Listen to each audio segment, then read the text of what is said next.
Hello everyone, Band of Blessed Meditation here. It's Tuesday, June the 17th. First reading, we continue with 2 Corinthians. We're in chapter 8 now. I can testify they voluntarily gave according to their means and even beyond their means, begging us earnestly for the privilege of sharing in this ministry to the saints. And this not merely what we expected. They gave of themselves first to the Lord and by the will of God to us, so that we might urge Titus that, and so on and so on. It's a long sentence. The point here is that Paul is writing about the Church of Macedonia, about their generosity.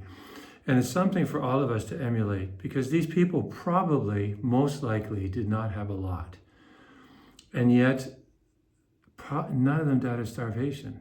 And none of them died of, the lack of the necessities of life. Why? Because they were truly generous with God. They responded to God's generosity to them.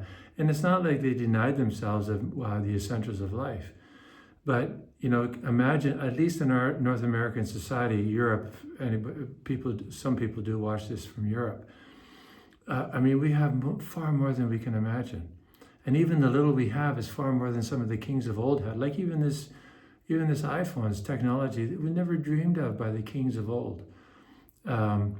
So we need to really reflect on how we can be generous with God, our time, our treasure, the skill sets we have, and just try to live a life of generosity.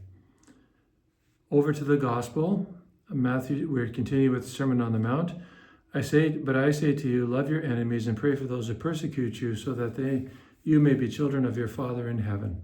For he makes his sun rise on the evil and on the good, and sends rain on the righteous and on the unrighteous.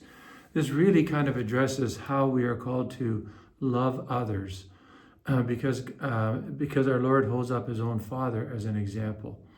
He lets the rain shine, He lets the sun shine on the good and the bad alike, not because he loves evil. God hates evil, but he never hates his children. God can't hate you. He can't hate me. He only hates evil. And he does this, number one, because he is good. He is goodness itself. That is God's very essence, is goodness. It's one of his attributes, is goodness. So God is just acting according to the way he is.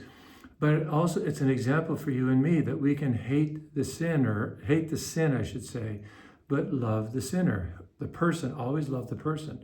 This is something that our society desperately needs, that we are able to distinguish what people do and the person themselves. Always uphold the dignity of the person. Sometimes it's hard. That's why we need to pray, ask God to help us. Always uphold the dignity of the person like God does yours. Bye. God bless you.